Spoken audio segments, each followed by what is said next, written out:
Welcome to week 11. So this week we're going to discuss payers in healthcare. We'll look at how health insurance works and how insurance pay healthcare providers for their services.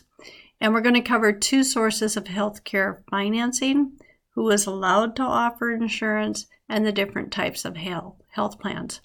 We're also going to look at managed care, the types of managed care, and how they affect and control cost. So this is a fairly large unit. So here, we kind of reviewed this before. So we're going to start with health insurance. Health insurance, the purpose is to spread the risk over a large pool of people. So what they do is they try to balance the risk with the cost of the insurance. In a health plan, 5% of that risk pool usually accounts for about 50% of the spending. And that's what they kind of use as a baseline. And they also know that people over 65 consume more health care than other age groups. But our insurance costs are factored by many different things, like, for example, our prescription drug cost, the cost of technology, our aging population, many with chronic medical conditions, government subsidies, and plan administrative costs are part of that. So how insurance pay a provider of health care services? The provider has to submit a claim to get paid, and that claim must have one diagnosis code and one procedure code for each one rendered.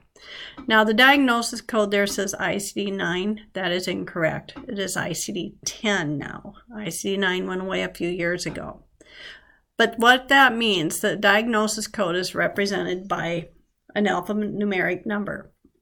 It also has to have a procedure code for the service that what was done.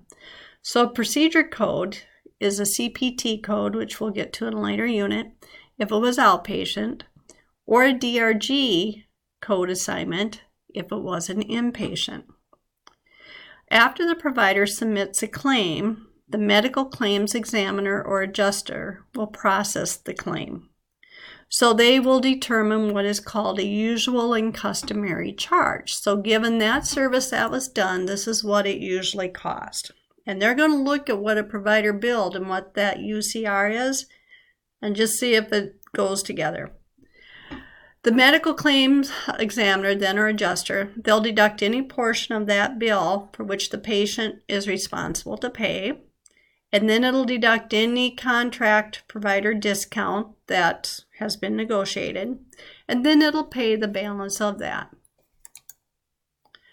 So how insurance pay providers, then that patient provider, after this part is done, they get what is called an explanation of benefits, or an EOB. And an EOB is also called a remittance advice. So what I get in the mail is called an EOB. What the healthcare provider gets is called a remittance advice. You will get this in the mail regardless if that claim was accepted for payment or denied for payment. And you will get this regardless whether or not they paid anything, but you will be informed of how that claim was processed. A claim can be denied for many reasons. Sometimes there's an error in the claim, like a coding error, or there's not enough information in that claim to pay it. Or maybe it was a procedure or a service that they just don't pay for, okay? But always remember, if you get a claim that is rejected, you as a consumer have a right to appeal that decision. So, in the United States healthcare system, the contributors to private insurers, if you recall, are your employers, who pay a portion, and employees, who usually pay a share. And they contribute to private health insurance. And they have an out-of-pocket expense to do that. And the public and government sources, remember, they're financed by, or they're paid by federal and state and local. And that's financed by payroll and general tax or special taxes.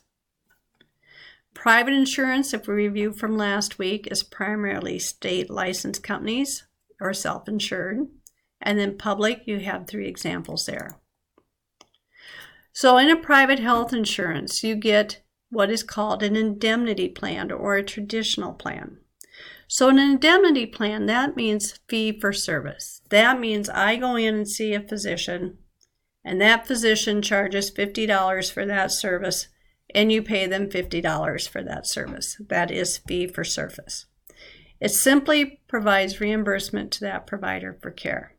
You don't see traditional plans so much anymore. You don't see saying someone charges you $50 and they may not actually get paid $50 because of multiple factors. Today, you're going to see more managed care plans. So a managed care plan provides a financial incentive to providers and patients for them to join. And what a managed care plan does, it combines the financing of healthcare and the delivery of healthcare within one system. Blue Cross Blue Shield, we talked about it last week. There were 39 independent Blue Cross Blue Shields across 50 states. They're independent, they're state licensed, they're usually a not-for-profit. Blue Cross will reimburse a hospital for services. Blue Shield reimburses the doctors. And some Blue Cross Blue Shields operate as commercial. So that's why a lot of people have Blue Cross Blue Shield, because you need a plan that reimburses a hospital and one for the physician. Managed care, that's a term for techniques designed to control cost and also to improve quality of care. So managed care organizations are a business model that will look at financing delivery of healthcare under different techniques that they do, which we'll go into. But usually a managed care will have comprehensive care. It'll pay for your physical. It'll pay for wellness. It'll pay for preventative screening services like mammographies and colonoscopies. So it's comprehensive. But what they do is they control your access to care. They tell you where you can go to get these services done. The goal of these in a managed care about it, if you look at their enrollees and their plan and what's done, they can look at the outcomes for each enrollee, and they can also then look at those outcomes to see if healthcare quality improved or if the services they have provided improved. And the number one thing is they reduce costs because they negotiate those costs for each enrollee. They know what it's going to cost them to provide care. Now, one of the drawbacks to managed care is the concern that care is rationed, that you may not get it, or the quality. Managed care organizations and HMO was a prototype using capitation. Now what capitation means is their reimbursements and their costs are capped at a certain level. So let's say if you belong to an HMO and you have a baby. Under capitation, that physician might get paid X amount of dollars for the delivery of that baby, and they're not going to get any more. Okay, it's capitation. There are different models of HMOs. There's a mix and match. Things have changed. Today they give patients greater choices than they used to, but the new models also have higher cost. So looking at these, we have managed care organization models, or MCOs. We have HMOs, PPOs, EPOs, and point of service, which we'll review. So the managed and managed care means you deliver high quality health care with the goal of controlling cost. So they give incentives to patients and providers to manage their usage and cost of health care. They have a term that is, you may be new to you, called utilization review. And under utilization review, they look at medical necessity of care. Does that patient really need that level of service? Now, here you can see a potential conflict between a patient and an HMO. Because a patient might think, I really need this, and the HMO might think, no, you don't. You got to prove to me that you need it.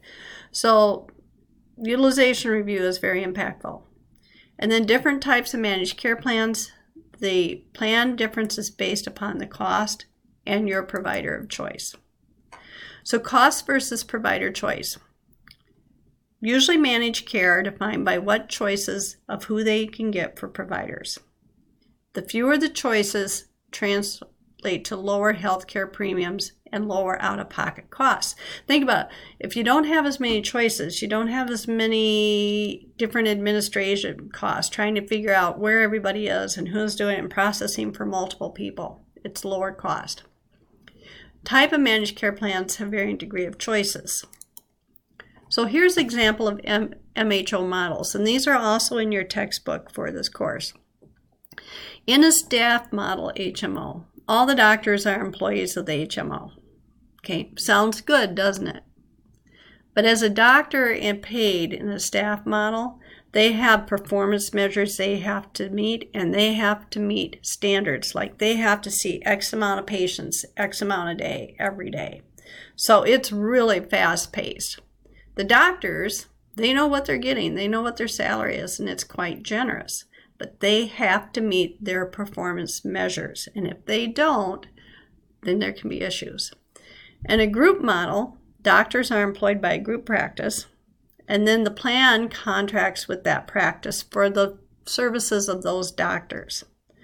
Most patients that see a doctor are patients in that plan. They usually don't see a lot of people that aren't. So so this could be group. All the doctors in this practice, they all belong to this certain model HMO.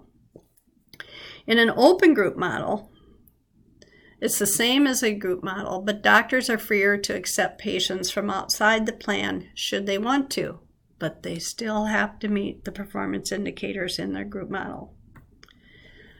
You have an independent physician association, or an IPA. These are doctors who are organized into a legal entity. They're very autonomous. It means they're free to kind of do what they want, but they also have to contract with the plan. So they're independent. So they're part of the plan, but they can also do other things. A network model is a plan contracts with multiple independent physicians, group practices, or IPAs. So if you're in a network model of an HMO, you'll get a plan booklet, and it'll tell you who all the providers are in that plan, where you can go, and what services. The kicker is on that. In a network model, you as the patient is responsible to know who is in your plan, and that can change. And if you have an old book with old names and that provider no longer is part of that plan, and you go out of your network, you're going to be responsible for that cost. So a network model gives you more flexibility, but it puts more responsibility on the patient to ask if that person is in network. And then you have mixed models, which could be a combination of any of the above. A preferred provider organization. Here, patients are free to choose any provider in network. So you could have 15 providers in network, and I can use any one of those 15 that I want, as long as they're a part of that PPO. The nice thing about that, your deductibles are lower. The amount you have to copay is lower. Your coinsurance is lower. When you go out of network, you have a higher deductible and coinsurance. So for example, I have a vision plan. If I go out of network, what they reimburse for my eye exam is hardly anything because I went out of network. If I go in network, almost all the cost of that exam is paid for. An EPO, in this one, patients must use a network provider. You get no reimbursement of all if you go out of network. Now, if you go into an emergency room and that hospital and everything in that hospital is in your network, great.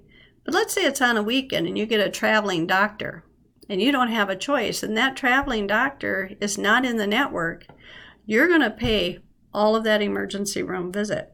So you can see why knowing who in and out of network is very important in the processing of claims. And people need to ask, if you're part of this, are you in my network? There's no gatekeeper for a PPO or an EPO. In other words, there's no one who has to give approval for you to see those providers. As long as they're in your network, you can pick it out. Sometimes a gatekeeper functioned as an access to services. A point of service plan, we're going to end here and we'll pick it up on this one and start there on our lecture 2. Thank you.